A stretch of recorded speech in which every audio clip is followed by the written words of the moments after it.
আসসালামু আলাইকুম ওরহমতুল্লাহি ওবরাকাতুহ। ইন্নাল হামদুলিল্লাহ ওয়াসসালাতু ওয়াসসালামু আলা রাসূলিল্লাহ ওয়া বা'দ।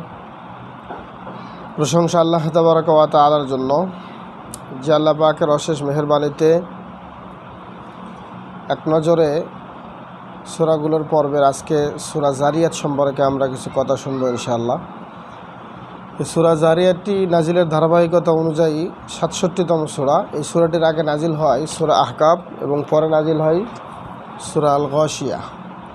বর্তমান কোরআন মাজিদের মাসহাব অনুযায়ী এটি ৫১তম সূরা এবং এই সূরাটির আগে নাজিল হয় সূরা কফ এবং পরে নাজিল হয় সূরা তুর। এই সূরাটি হিজরতের ২ বছর আগেই নাজিল হয়। সূরাটির সংখ্যা হলো সূরা সংখ্যা ৫১। এটি মাক্কি সূরা, আয়াত আছে ৬০টি। এই সূরাটির নাম যে জারিয়াত, এর একটা রহস্য হলো জারিয়াত শব্দের অর্থ দ্রুত গতিতে উড়িয়ে নিয়ে যাওয়া কোনো বায়ু বা বাতাস। সূরার ১ নম্বর আয়াতে জারিয়াত শব্দটি ব্যবহৃত হয়েছে, আর সেখান থেকেই এই সূরাটির নামকরণ করা হয়েছে জারিয়াত। এই সূরার মেজর থিম হলো আল্লাহভীরু মানুষদের বৈশিষ্ট্য। দ্বিতীয়ত লূত আলাইহিস সালামের জনগোষ্ঠী সম্পর্কে কিছু কথা আছে এবং ৩ নম্বর যেই থিম সেটি হচ্ছে জীবনের উদ্দেশ্য। এই ৩টি মেজর থিম দিয়ে এই সূরাটি সাজানো।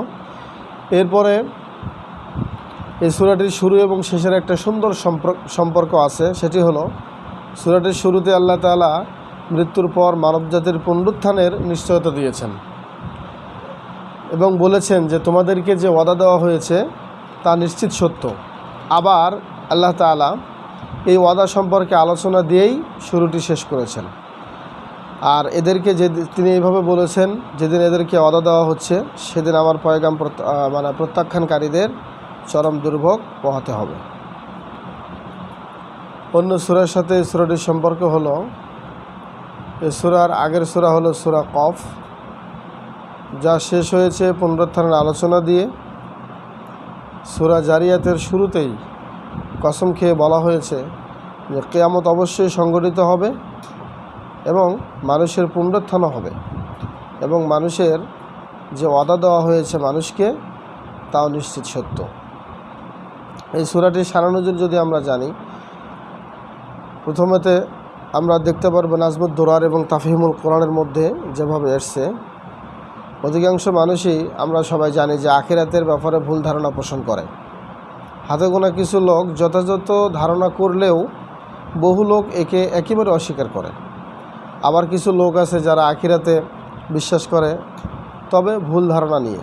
তারা মনে করে যে মরার পর আবার জীবিত হয়ে এই দুনিয়াতে আবার আসবো, এবার এসেছি মানুষ হয়ে, তো পরের বার আসবো ইঁদুর বা বাদর হয়ে, আস্তাগফিরুল্লাহ, এর পরের বার হয়তো আবার অন্য কিছু হয়ে। অর্থাৎ এক এক মানুষ এক এক দৃষ্টিভঙ্গিতে আখিরাতকে বিবেচনা করে।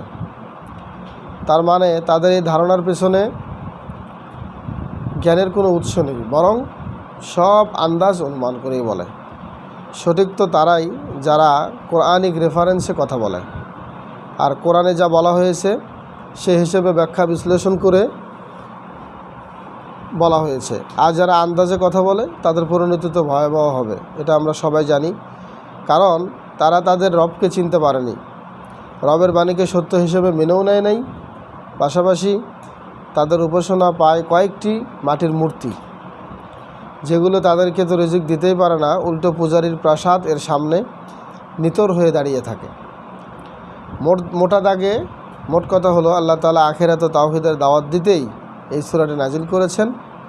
সূরাটি ছোট হলেও বিবেককে ভীষণভাবে নাড়া দেয়। এই সূরাটির সেগমেন্ট হলো আল্লাহর শপথ, অর্থাৎ সূরার একেবারেই শুরুর অংশে আল্লাহ তাআলা শপথ করে বলেছেন পরকাল ও হিসাব নিকাশ অবশ্যই হবে। ২ নম্বর সেগমেন্ট হলো উপেক্ষা ও মনোযোগের নীতি। যারা আগে থেকে গো ধরে বসে আছে যে যত যাই হোক ঈমান আনব না, তাদের পেছনে অযথা সময় নষ্ট না করে মুমিনদের প্রতি বিশ্বাস করে মুমিনদের ওপর প্রতি বেশি করে আমাদেরকে নজর দিতে হবে।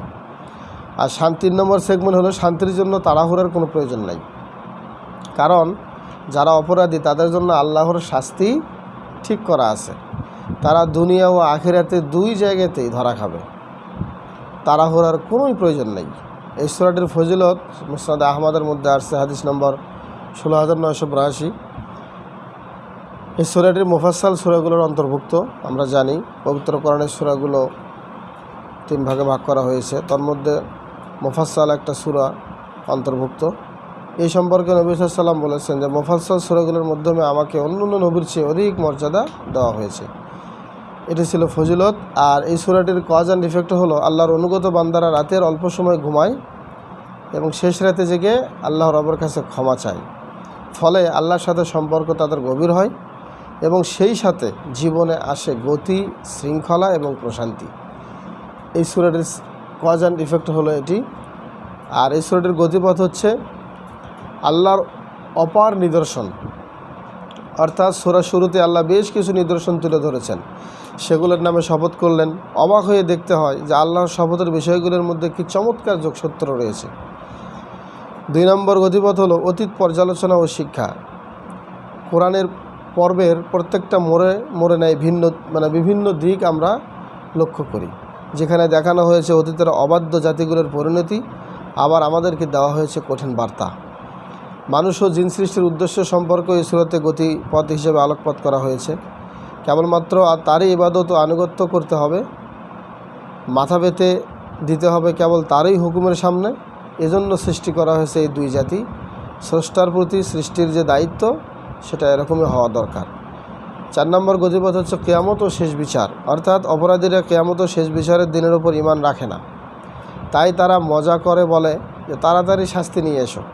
আল্লাহ জানিয়ে দিলেন তাড়াহুড়োর কোনো প্রয়োজন নেই, ওয়াদা পূরণ হবেই হবে ইনশাআল্লাহ। আর সেন্ট্রাল যে থিম সেটি হলো আল্লাহর কর্তৃত্ব ও মানুষের দায়িত্ব।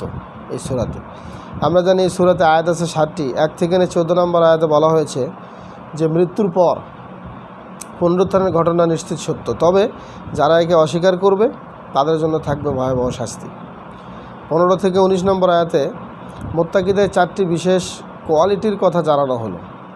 এর বিনিময়ে পরকালে তারা থাকবে বাগান ও ঝর্ণাধারায়। 20 থেকে 23 নম্বর আয়াতে বলা হয়েছে আল্লাহর 3টি বিশেষ নিদর্শন, মহাকাশ, পৃথিবী ও মানুষ, এ সকল সৃষ্টির ওপর তার ক্ষমতাই সর্বোচ্চ। 24 থেকে 30 নম্বর আয়াতে বলা হয়েছে ফেরেশতাদের আগমন ও ইব্রাহিম আলাইহিস সালামকে পুত্র সন্তানের সুসংবাদ প্রদান। ইব্রাহিম আলাইহিস সালাম এর স্ত্রী ভীষণ আনন্দিত হন। 31 থেকে 46 নম্বর আয়াতে আগেকার কিছু জাতির বিবরণ তুলে ধরা হয়, অবাধ্যতার দরুন আল্লাহ তাদেরকে ধ্বংস করে দেন। 47 থেকে 49 নম্বর আয়াতে আল্লাহ মানুষের জন্য 3টি গভীর ভাবনার উপকরণ দিলেন, মহাকাশ, পৃথিবী ও জোড়ায় জোড়ায় উদ্ভিদ প্রাণী সৃষ্টি। 50 থেকে 51 নম্বর আয়াতে মুক্তির রাস্তা খুঁজে পেতে হলে সকল অবাধ্যতা থেকে পালিয়ে আল্লাহর আশ্রয় আসতে হবে। এবং 52 থেকে 60 নম্বর আয়াত পর্যন্ত জিন ও মানুষ জাতিকে সৃষ্টি করা হয়েছে কেবলমাত্র আল্লাহর ইবাদতের জন্য, আর অবাধ্যদের জন্য বরাদ্দ আছে কঠিন শাস্তি। এই সূরার কেস স্টাডি যদি আমরা জানি, ধরুন জীবনের কোনো একটা জায়গায় ভীষণভাবে আটকে গেছেন, এখন শত চেষ্টা করেও বেরোবার পথ পাচ্ছেন না, জীবনের প্রতি আপনি অনেক হতাশ হয়ে আছেন, ভাবছেন আর বুঝি কিছুই করার নেই। না, ব্যাপারটা তেমন না। আল্লাহ যদি আপনার সাথে থাকেন, যা হলে হাজারো প্রতিকূল অবস্থা থেকে আপনি বের হয়ে আসতে পারবেন। এই যেমন এই সূরার 28 থেকে 30 নম্বর যে আয়াত, এই আয়াতের দিকে লক্ষ্য করলে আমরা দেখতে পাই তখন ইব্রাহিম আলাইহিস সালাম তো বৃদ্ধ বটেই, সেই সাথে তার স্ত্রীও ছিলেন বন্ধ্যা, কিন্তু তারপরও আল্লাহ তাদেরকে পুত্র সন্তানের সুসংবাদ শোনালেন, দান করলেন ফুটফুটে ধৈর্যশীল এক সন্তান ইসমাইল। তাই জীবনে কোনো বাধার দেয়াল সামনে এলে, কোনো বিপদ মুসিবত থেকে মুক্তি অসম্ভব মনে হলে কেবল আল্লাহর কুদরতের কথা ভেবে এই আয়াতগুলোর দিকে দৃষ্টি দিবেন, দেখবেন হতাশার মেঘ সরে গিয়ে আপনার সামনে হাজির হয়েছে আলো ঝলমলে একদিন। এ বিষয়ে আরও তাফসিরে কুরতুবির মধ্যে আমরা দেখতে পারবো, বিভিন্নভাবে আরও অনেক কথা বলা হয়েছে। এই সূরা সম্পর্কে যদি আমরা কিছু তাদাব্বুর করি তো 26 নম্বর আয়াতে মেহমানদারির দারুণ কিছু সবক রয়েছে আমাদের জন্য। ঘটনা হলো কয়েকজন ফেরেশতা লূত আলাইহিস সালামের কওমকে ধ্বংস করে দিতে যাচ্ছেন।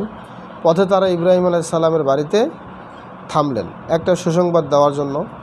তারা আসামাত্রই ইব্রাহিম আলাইহিস সালাম কী করলেন সেখানে দেখুন আয়াতে বলা হয়েছে, এরপর তাদেরকে বুঝতে না দিয়ে সে তার পরিবারের কাছে যায়। কিছুক্ষণ পর সে একটা মোটা তাজা বাছুর ভুনা করে এনে তাদের সামনে পরিবেশন করে। আয়াতটি নিয়ে পর্যবেক্ষণ করলে কয়েকটি বিষয় আমরা লক্ষ্য করব। বাড়িতে মেহমান এলে তাদের খাবারের প্রথম আয়োজনটা যত দ্রুত সম্ভব করে ফেলতে হবে। আবার আয়োজনটা তাদেরকে জানিয়ে করতে হবে যে আপনারা বসুন, আপনাদের জন্য আমি খাবার আনছি, এরকম নয়, বরং তাদের অগোচরেই আয়োজনটা হতে পারে, নইলে তো মেহমানরা অস্বস্তিতে পড়বে। আবার খেয়াল করুন, ইব্রাহিম আলাইহিস সালাম একটা মোটা তাজা বাছুর ভুনা করে এনেছিলেন। এখান থেকে বোঝা যায় সাধ্য অনুযায়ী খাবারটা একটু মানসম্মত করতে হবে। ইসলাম আসলে মেহমানদেরকে যথেষ্ট সম্মান দিয়েছে, তাই মেহমানদারির প্রতি আগ্রহই প্রমাণ করবে আপনার ইমানের গভীরতা কতটুকু। সুতরাং মেহমানদের যথাযোগ্য সম্মান রক্ষা করাটা আমাদের অত্যন্ত জরুরি। অনেকে মেহমানকে বোঝা বা বাড়তি চাপ মনে করেন, এমনটা ভাবা উচিত নয়, কারণ মেহমান তার সাথে নিজের রিজিকও নিয়ে আসেন। আপনার রিজিক সে খেয়ে ফেলবে না, যেমনটা এই সূরার 22 নম্বর আয়াতে আল্লাহ বলেছেন, তোমাদের রিজিক এবং তোমাদেরকে যে পুরস্কার শাস্তির ওয়াদা দেওয়া হচ্ছে সবই আকাশে আছে। এ বিষয়ে আরও আপনারা ফখরুদ্দিন রাজি তাফসিরের 228 পৃষ্ঠা এবং 177 নম্বর পৃষ্ঠা আপনারা দেখতে পারবেন। তো এই ছিল আমাদের আজকের এই সূরা জারিয়াত নিয়ে কিছু কথা। ইনশাআল্লাহ দেখা হবে পরবর্তী পর্বে।